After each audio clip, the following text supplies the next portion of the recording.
Shaitan te murmure plein de waswas, plein de pensées, mais tu t'en rends pas forcément compte parce qu'il le fait d'une manière qui te fait croire que c'est tes propres pensées, parce qu'il utilise ta voix. C'est pour ça que parfois tu as des pensées de dingue et tu crois que c'est ta propre pensée alors que c'est Shaitan qui te l'a murmuré. Et aujourd'hui, on va parler de deux pièges de Shaitan. Shaitan piège les croyants de deux manières qui sont complètement opposées. Le premier piège, c'est qu'il va te murmurer c'est pas grave lorsque tu fais un péché. Allah est pardonneur, Allah est miséricordieux. Et donc tu ne vas pas te sentir mal d'avoir commis un péché. Ce qui fait que tu vas continuer ce péché sans jamais te repentir. Et donc le péché sans remords, c'est un des pièges de Shaitan.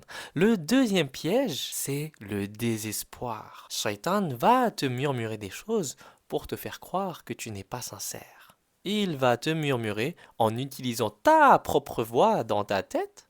Je suis pas sincère. Allah n'acceptera pas mon repentir. Allah n'acceptera pas mes doigts. Je vais pas faire de doigts et je vais pas me repentir maintenant parce que je compte refaire le péché demain. Je suis pas prêt à lâcher ce péché, alors ça sert à rien que je fasse une doigt, ça sert à rien que je me repente parce que je suis pas sincère. Ça, tu penses que c'est toi-même qui le penses, alors que c'est Shaitan qui te le murmure. Parce que de cette manière-là, avec ces waswas, eh bien, tu vas arrêter carrément de demander pardon et de demander de l'aide à Allah Azawajal. Et ces deux pièges, au final, ils mènent au même résultat, plus de lien avec Allah subhanahu wa ta'ala. Et c'est exactement ça que Shaitan veut.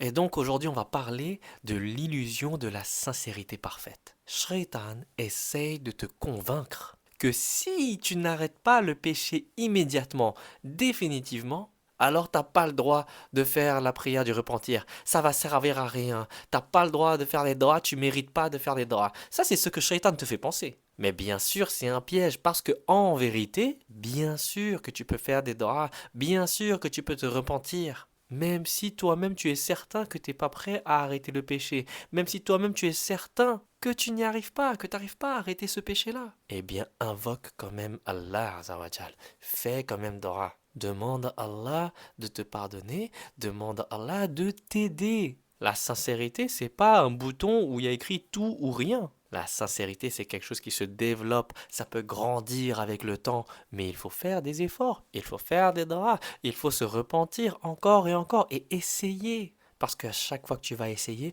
ça va être comme si c'était une graine dans ton cœur que tu vas arroser petit à petit et Allah va la faire pousser et Allah va mettre la lumière dans ton cœur. Et donc, chaque drap et chaque repentir, même si ta sincérité elle n'est pas complète, tu arroses quand même cette graine.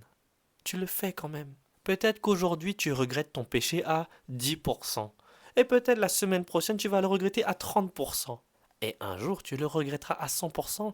Et là tu vas réussir à faire une doua sincère et à faire un repentir sincère à 100%. Mais ta sincérité c'est comme une graine. C'est pour ça qu'il ne faut pas arrêter d'essayer. Il ne faut pas arrêter d'arroser cette graine-là avec les doigts et avec le repentir. Parce que sinon la graine, elle va s'assécher et elle ne pourra pas grandir. Tu peux pas prédire le futur et tu peux pas contrôler le futur. Mais Allah t'a donné un cadeau. Il t'a donné le libre arbitre pour que tu puisses agir dans le moment présent. Donc n'écoute pas Shaitan qui utilise ta propre voix pour te faire avoir des pensées négatives. Shaitan veut que tu crois, tant que je ne suis pas sincère à 100%, ça ne sert à rien que je me repens.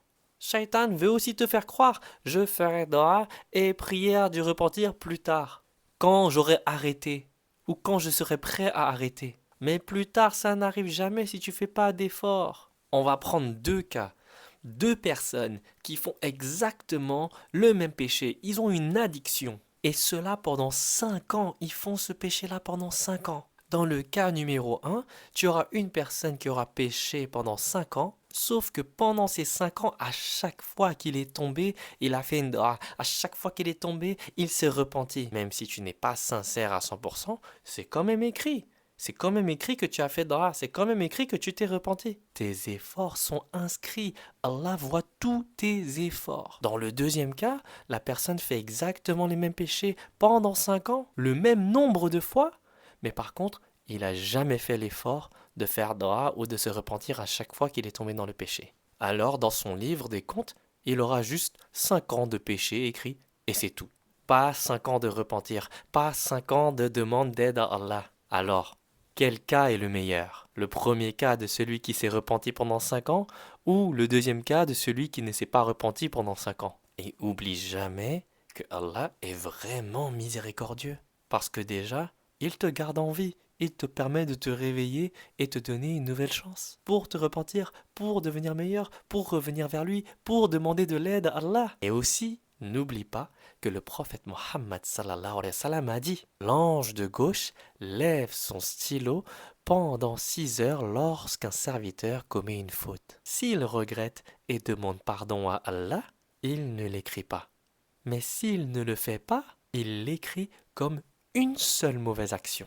Donc, subhanallah, même quand tu commets des fautes, même quand tu tombes dans le péché, Allah t'attend et il te laisse du temps. Il t'invite à revenir vers lui. Alors, qu'est-ce que tu attends pour demander de l'aide à Allah et te repentir à chaque fois?